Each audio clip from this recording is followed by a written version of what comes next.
दोस्तों कई बार ऐसा समय आता है जब हम अपनी ज़िंदगी से हार जाते हैं और हमें कोई रास्ता दिखाई नहीं देता है। तब कुछ कहानियाँ ऐसी हैं जो हमारी सिचुएशन में लड़ने में हमारी मदद करती हैं। मुश्किलों का सामना डट के करने में हमें सफलता प्राप्त होती है।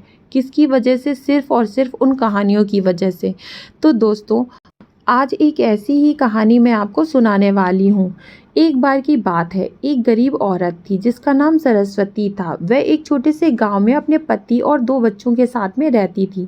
उसके पति मजदूर थे, लेकिन वह ज़्यादा पैसे नहीं कमाते थे। सरस्वती को अपने परिवार का समर्थन करने के लिए कड़ी मेहनत करनी पड़ती थी।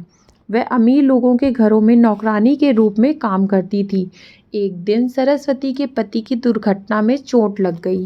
वह काम करने में असमर्थ थे और परिवार की आय पूरी तरह से बंद हो गई।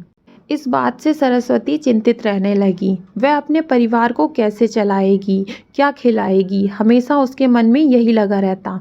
यही सोचकर सरस्वती ने अपना खुद का व्यवसाय शुरू करने का फैसला किया। वह हमेशा खाना बनाना अच्छे से जानती थी, इसीलिए उसने घर का खाना बेचना शुरू किया।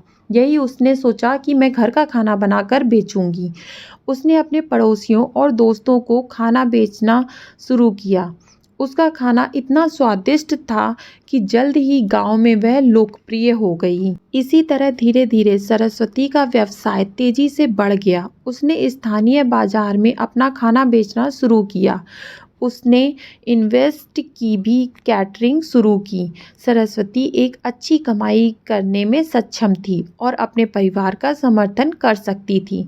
दोस्तों, इस कहानी से हमें यह शिक्षा मिलती है कि अगर हम कड़ी मेहनत करने और अपने सपनों को कभी नहीं छोड़ने के लिए तैयार हैं, तो गरीबी को दूर करना और सफलता को प्राप्त करना संभव है।